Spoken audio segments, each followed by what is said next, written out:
Howdy y'all, my name is John Denport, Class 21 Executive Officer, and today we're going to be talking about bridles, a little bit on the different bridles that we have and use here at the Green, and then I'm going to show you how to put a bridle on a horse. So, first off, one of the traditional bits that we use here at the Green is one that's going to have the reins attached to the D-rings that you can see here.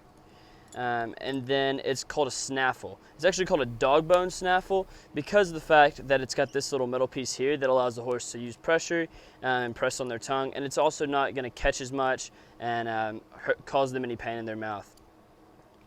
We also use we like a little bit of copper on our bits here at the Green, and that's just because it helps them salivate and helps their mouths from drying out. The next type of bit that we use here is another type of snaffle. This is going to have a roller on it, so that's going to be something that the horse can use to just mess around in their mouth. It's going to keep the horse busy, and it's going to keep the horse from biting down on that bit and hurting their teeth.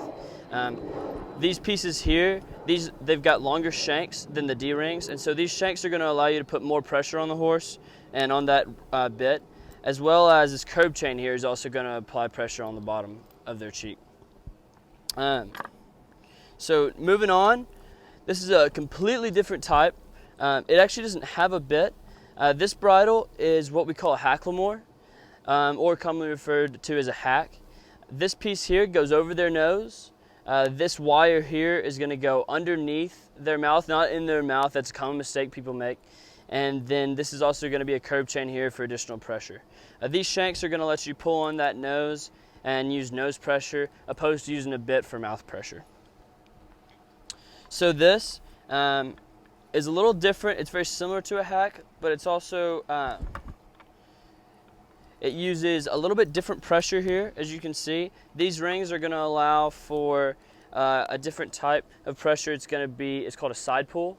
And so this is going to be more direct pressure, and it's going to allow you to really kind of get in there and get pressure, opposed to where if you were using just a lead rope, a lead rope is going to be underneath, and this is going to allow you to pull on the side of the nose. And then, last but not least, here we have what's called a driving bridle.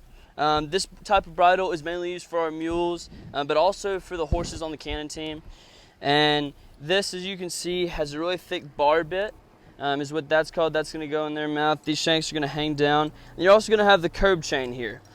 And then these are going to attach to either the reins or on our mule team that's going to attach to the lines. And that's going to allow the mule driver up top to really control those mules and tell them where to go. And now we're going to move on. We're going to put this bridle on Ranger here, and I'll show you how to do that in just a second.